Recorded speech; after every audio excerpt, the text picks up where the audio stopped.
கொங்கு மண்டலத்துக்கு வந்திருக்கீங்க, அதிருப்தியில் ஒரு செங்கோட்டையன் தான் சொல்ல ஊடகங்களை செய்து வந்திருக்கீங்க. எப்படி பார்க்குறீங்க? அவரை சந்திக்கிறதுக்கு வாய்ப்புகள் இருக்கு? கொங்கு மண்டலத்தில் இருப்பதெல்லாம் கொங்கு நாட்டு தங்கங்கள் என்று என்னுடைய நீண்ட நாளாக கனவு.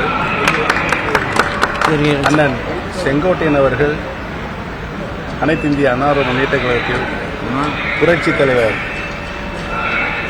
கட்சி நிறுவிய காலத்திலிருந்து இன்று வரை கழகத்திற்காக குரல் கொடுத்துக் கொண்டிருக்கிறார்.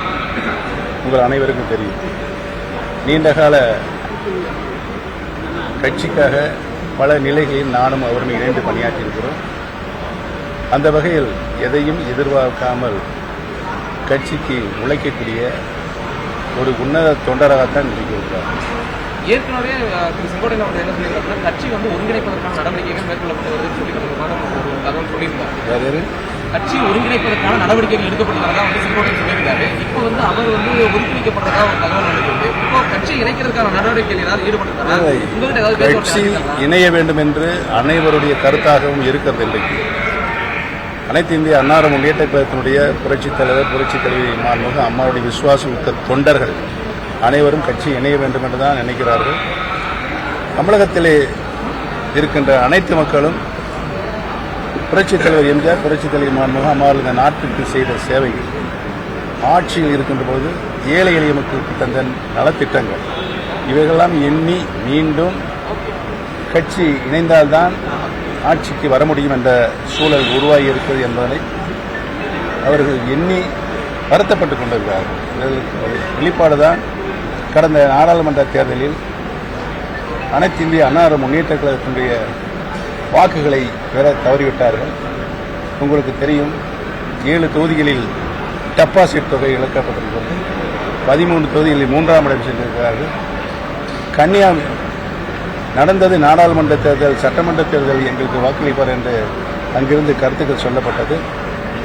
கன்னியாகுமரி மாவட்டத்தில் நடந்த ஒரு சட்டமன்ற தொகுதி இடைத்தேர்தலில் பதிவான வாக்குகளில் 95,000 வாக்குகள் வெற்றி பெற்ற காங்கிரஸ் உறுப்பினர் பெற்றிருக்கிறார். அதிமுக என்று சொல்லிக் கொண்டிருப்பவர் வெறும் 5,000 வாக்குகள் பெற்றிருக்கிறார். இதிலிருந்து மக்களுடைய ஆதரவு யாருக்கு இருக்கிறது என்பது தெளிவாக தெரியும்.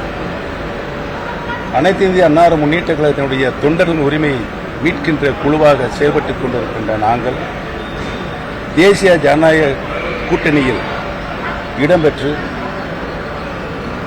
புரட்சித் தலைவர் காலத்திலிருந்து இன்று வரை இருக்கின்ற அனைத்து இந்திய அண்ணா முன்னேற்ற கழகத்தினுடைய விசுவாசமிக்க தொண்டர்கள் எங்கள் பக்கம்தான் இருக்கிறார்கள், மக்களும் எங்கள் பக்கம்தான் எங்களுக்கு ஆதரவு வந்து இருக்கிறார்கள் என்பதை நிரூபிப்பதற்குத்தான் ராமநாதபுரம் சட்டமன்ற தொகுதியில் நான் போட்டியிடுகின்ற ஒரு சூழல் ஏற்படுத்தப்பட்டது. அந்த தொகுதியில் உங்களுக்கெல்லாம் தெரியும், யாரெல்லாம் எப்படியெல்லாம் என்னை தோற்கடிப்பதற்கு என்னென்ன சதி சூழல் இதெல்லாம் உருவாக்கினார்கள் என்பதெல்லாம் தெரியும். இவைகளெல்லாம் மீறி சுயேட்சை சின்னம் 22வது சின்னம் 2வது மிஷின் பதிவான வாக்குகள் 10 லட்சம் வாக்குகள், அதில் 3,42,000 வாக்குகளை மக்கள் எனக்கு வாக்களித்திருக்கிறார்கள். பதிவான வாக்குகளில் 33% எனக்கு வாக்களித்திருக்கிறார்கள். இதிலிருந்து மக்களும் தொண்டர்களும் எங்கள் பக்கம்தான் இருக்கிறார்கள் என்பதை நாங்கள் நிரூபித்திருக்கிறோம். அவர்கள் இன்றைக்கு நடைபெற்ற சட்டமன்ற இடைத்தேர்தல் கூட போட்டியிட முடியாத ஒரு பய உணர்வோடு இருக்கிறார்கள். எதற்கு அந்த பயம்? நாங்கள் சொல்லுகிறோம், பிரிந்திருக்கின்ற அனைத்து இந்திய அண்ணா முன்னேற்ற கழகத்தினுடைய சக்திகள் அனைவரும் ஒன்றிணைந்தால்தான் வெற்றி பெற முடியும் என்பதுதான் உண்மையான தத்துவமான கருத்து என்பதை தெரிவிக்கும். இப்படி மூத்த தலைவர்களும் அதே போல கட்சி விசுவாசம் ஒதுக்கி வைக்கிறதுக்கு காரணம் யாருடைய கட்டுப்பாடு நினைக்கிறேன்? யார் எது? மூத்த தலைவர்களும் சரி, அதே போல பல்வேறு அந்த தலைமை தான் இதற்கு பதில் சொல்ல வேண்டும். ஒதுக்கப்பட்டவர்கள் தான் இந்த கருத்தை சொல்ல வேண்டும். செய்திகளை உடனுக்குடன் தெரிந்து கொள்ள உடனே சப்ஸ்கிரைப் பண்ணுங்க.